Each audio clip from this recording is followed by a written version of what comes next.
My name is Parker Mitchell. I'm 27 years old, an experienced hiker from Colorado who spent most of my adult life exploring wilderness trails across the American West. I've encountered black bears in Yosemite, survived a flash flood in the Grand Canyon, and once had to shelter in place during a wildfire in Yellowstone. I thought I'd seen it all until 3 months ago when I ventured into Glacier National Park, Montana.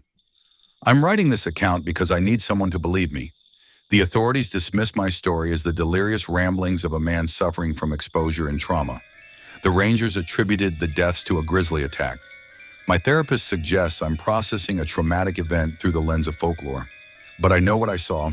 I know what hunted us. It began as a 5-day solo backpacking trip along the Continental Divide Trail. October isn't the most popular time to visit Glacier, but that's precisely why I chose it. Fewer tourists, more solitude, and the aspens would be turning golden against the backdrop of snow-capped mountains. Perfect conditions for photography, which has always been my secondary passion next to hiking. The first 2 days were everything I'd hoped for. Crisp mountain air, stunning vistas, and a profound silence that you can only find when you're miles from civilization. I'd secured all the necessary permits and was following my itinerary precisely, checking in at designated ranger stations as required. On the third day, I reached a remote section of trail that wound through a dense pine forest before opening onto a high alpine meadow. The weather forecast had predicted clear skies, but by mid-afternoon, a thick fog had rolled in, reducing visibility to less than 20 feet. I decided to make camp early rather than risk getting lost.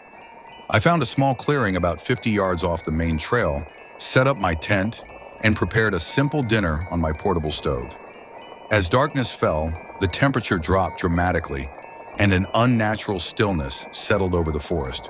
No wind rustling through the trees, no birds, no insects, just absolute silence.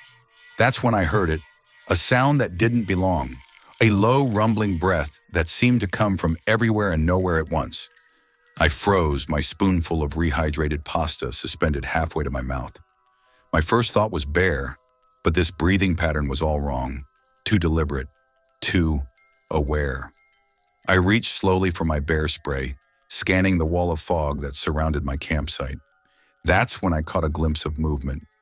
Just a shadow, really, darker than the surrounding mist. It was large, at least 7 feet tall, moving on 2 legs. "Hello," I called out, my voice sounding thin and pathetic in the dense air. "Is someone there?" The breathing stopped. The shadow disappeared. For several long minutes, I sat perfectly still, straining to detect any sound or movement. Nothing.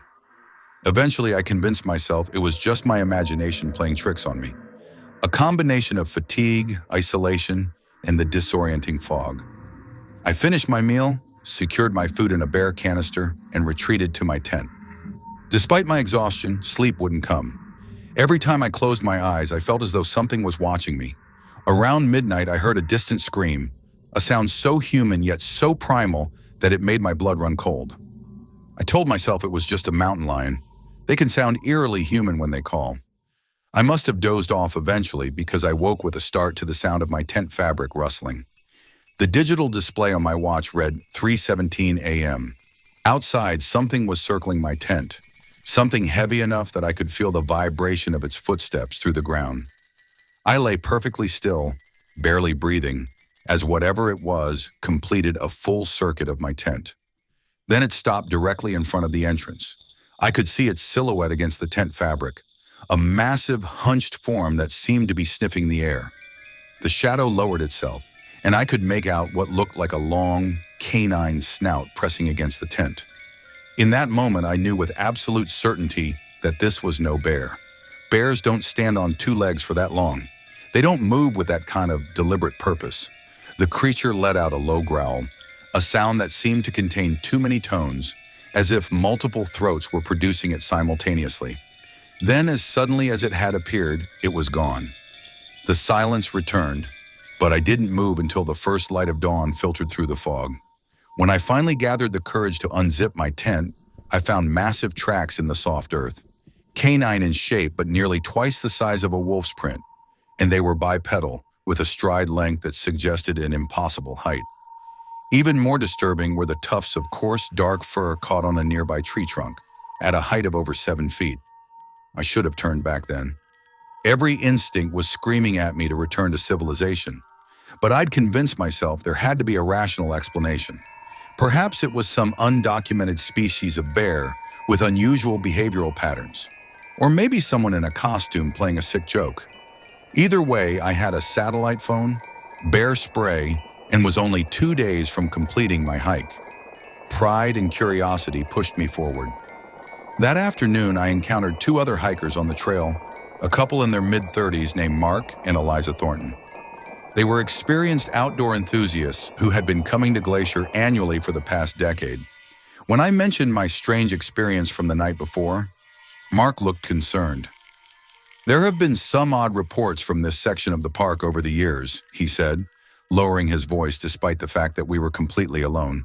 "Local legends talk about a creature the Blackfeet called the shadow that walks like a man." Eliza rolled her eyes. "Don't start with that nonsense, Mark. You'll scare him." "I'm just saying there's a reason why the Blackfeet avoided this valley after dark," Mark continued. "They believed it was home to a spirit that could take the form of a man, a wolf, or something in between." I forced a laugh. "Well, whatever I saw, it was flesh and blood. Probably just a bear with mange or something." "Probably," Mark agreed, but he didn't sound convinced. "Anyway, we're headed to Granite Park Chalet for the night. You're welcome to join us if you want some company." I had planned to camp at a designated backcountry site, about 5 miles further up the trail, but the prospect of human companionship was too appealing to pass up. I adjusted my route and joined them for the hike to the chalet. As we walked, Mark shared more of the local legends, stories of hikers gone missing over the decades, of strange howls echoing through the valleys on moonlit nights, of tracks that began as human footprints and gradually transformed into those of a massive wolf. I listened with growing unease, recognizing elements from my own experience.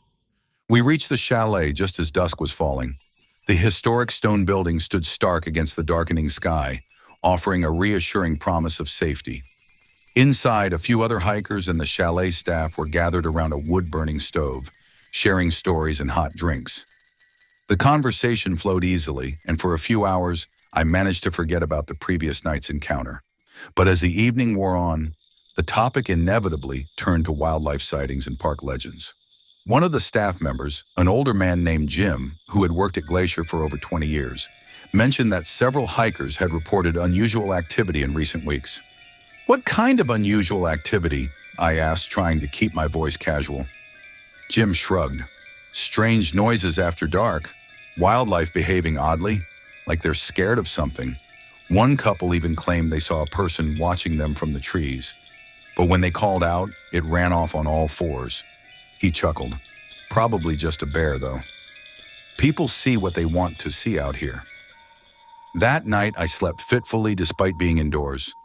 My dreams were filled with shadows that moved just at the edge of my vision, and the sound of heavy breathing that seemed to follow me no matter how fast I ran. I woke to the sound of urgent voices. Dawn was just breaking, and several people were gathered at the chalet's entrance. Mark was among them, his face pale and drawn. "What's going on?" I asked, joining the group. "Eliza went out early to photograph the sunrise," Mark said, his voice tight with worry. "She should have been back an hour ago." A search party was quickly organized. The chalet staff radioed the nearest ranger station, but it would take hours for official help to arrive. We couldn't wait. 6 of us, including Mark and myself, set out to retrace the most likely route Eliza would have taken.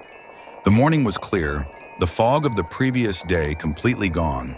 We split into pairs and spread out, calling Eliza's name as we searched.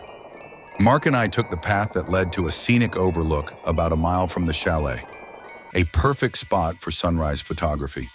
We found her camera first, lying on the ground near the overlook, its lens shattered. Then we spotted drag marks in the soil, a churned trail of dirt, pine needles, and blood. They led away from the path and into a dense thicket of pines. Mark started to follow the trail immediately, but I grabbed his arm. "Wait," I whispered. "We should get the others." He shook me off, his eyes wild with panic. "That's my wife's blood." He plunged into the trees before I could stop him. I hesitated only a moment before following. calling over my shoulder to the nearest search team that we'd found something. The trail of disturbed earth and sporadic blood droplets led us deeper into the forest, away from any marked paths. The trees grew thicker, blocking out most of the morning light. After about 10 minutes of walking, we emerged into a small clearing. What we found there still haunts my nightmares. Eliza's body lay at the center of the clearing, or what remained of it. She had been torn apart is the only way to describe it. No animal I know could have done that kind of damage. Bears maul and claw. Mountain lions leave distinctive bite marks. This was something else entirely, methodical, almost ritualistic in its savagery. Mark fell to his knees, a guttural sound escaping his throat. I stood frozen, my mind refusing to process what I was seeing. That's when I noticed the tracks surrounding the clearing, the same massive bipedal canine prints I had seen around my tent, and they were fresh. "Mark," I said quietly, placing a hand on his shoulder. "We need to leave. Now." He didn't respond, still staring at his wife's remains. "Mark," I repeated more urgently this time. "Whatever did this could still be nearby. We need to go." He looked up at me, his eyes unfocused. "What kind of animal could do this?" "I don't think it was an animal," I said, the words coming out before I could stop them. "At least not a normal one." Mark started to say something, but his words were cut off by a sound that made my heart stop. A low, rumbling growl from the trees behind us. We both turned slowly. At first, I couldn't see anything among the dense pines. Then a patch of shadow seemed to detach itself from a tree trunk and move forward. As it emerged into a shaft of sunlight that penetrated the canopy, I got my first clear look at what had been stalking me. It stood over 7 feet tall, its body a nightmarish amalgamation of man and wolf. It walked upright on powerful hind legs that bent backward at the knee, ending in paw-like feet with long, curved claws. Its torso was barrel-chested and covered in thick, matted fur that ranged from black to dark gray. The arms were unnaturally long, hanging past the knees, with hands that were halfway between human and canine, opposable thumbs paired with razor-sharp claws. But it was the face that froze the scream in my throat. A wolf's head, but larger, with a protruding snout filled with yellowed fangs, too numerous and jagged to belong to any natural predator. Its eyes, though, God, its eyes were the worst part. They were amber with vertical pupils like a cat's, but they held an intelligence that was unmistakably, terrifyingly human. The creature tilted its head, studying us with those impossible eyes. Then it bared its teeth in what almost looked like a grin. Mark was the first to move. With a cry of rage and grief, he lunged forward, swinging a heavy branch he had grabbed from the ground. The creature reacted with shocking speed, sidestepping the attack and catching Mark's arm in mid-swing. With a casual twist, it snapped the bone. Mark's scream was cut short as the creature seized his throat with its other hand, lifting him off the ground as easily as I might lift a child. I should have run. I should have used those precious seconds to escape while the creature was occupied with Mark. Instead, I fumbled for my bear spray, my fingers clumsy with terror. By the time I had it ready, the creature had tossed Mark aside like a rag doll. He hit a tree trunk with a sickening thud and crumpled to the ground, motionless. The creature turned its attention to me. I discharged the bear spray directly at its face. It recoiled, snarling and pawing at its eyes. I took that opportunity to run, crashing through the underbrush with no thought of direction, only the desperate need to put distance between myself and that thing. I ran until my lungs burned and my legs threatened to give out, the sounds of pursuit driving me forward whenever I slowed. Branches whipped at my face, tearing skin. I lost my backpack when it caught on a low-hanging limb, but I didn't stop to retrieve it. Eventually, I broke out of the forest and onto one of the main trails. In the distance, I could see other members of the search party. I screamed for help, my voice raw and barely recognizable even to my own ears. As they turned toward me, I risked a glance over my shoulder. The creature stood at the edge of the trees, partially concealed by the shadows. It made no move to follow me into the open. Those amber eyes locked with mine for a long moment. Then deliberately it raised a clawed hand to its snout in what could only be interpreted as a gesture of silence, a warning. Then it was gone, melting back into the forest so quickly I almost doubted what I had seen. What followed was a blur of questions, search parties, and disbelief. I told the park rangers what had happened, what I had seen. They found the clearing, found what was left of Eliza and Mark, but they attributed the deaths to a grisly attack. The unusual tracks, a deformed bear perhaps, or a combination of animal prints overlapping. My description of a werewolf-like creature, trauma-induced hallucination, or an attempt to cope with witnessing such a violent scene. No one believed me. Not the authorities, not the psychologists they made me speak to, not even my own family when I returned home. The official report listed the cause of death as a bear attack, and the case was closed. But I know what I saw. I know it's still out there, in those remote corners of Glacier National Park where humans rarely venture. And sometimes when the wind is right and the moon is full, I swear I can hear its howl, a sound that's neither wolf nor man, but something caught horrifically between. I haven't been hiking since. I can't bring myself to enter the wilderness again, but I watch the news reports carefully, noting the bear attacks and unexplained disappearances that seem to cluster around certain areas of the park during certain phases of the moon. And I wonder how many others have encountered what I did, and whether any of them survived to tell a tale that no one would believe. If you're planning a trip to Glacier National Park, especially the more remote sections of the Continental Divide Trail, be careful, stay on marked paths, don't hike alone, and whatever you do, never ever venture into the backcountry after dark. Because some legends aren't just stories. Some monsters are real, and this one knows I saw it.